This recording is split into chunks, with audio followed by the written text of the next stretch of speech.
Well, we found out once we arrested Blessed and went to checking his background, kind of a little bit about his history, and we were in contact with the State Department of Probation and Parole. And we found out that in August of 2016 that Blessed had been convicted on 2 counts of armed robbery out of Hinds County.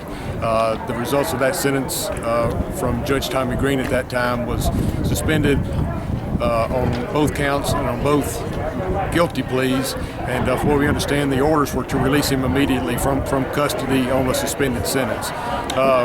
One of the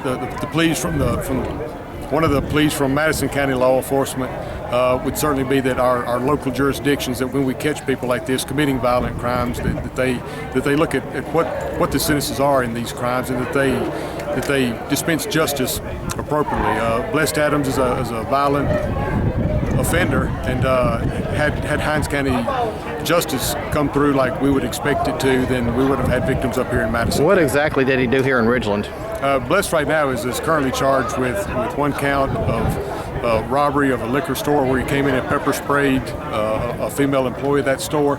Further investigations tied him into at least 1 other armed robbery in Ridgeland, all within the last month. All these robberies are since he was released from custody of Hinds County under the circuit court orders. What was your reaction when you saw his previous convictions and suspended sentences?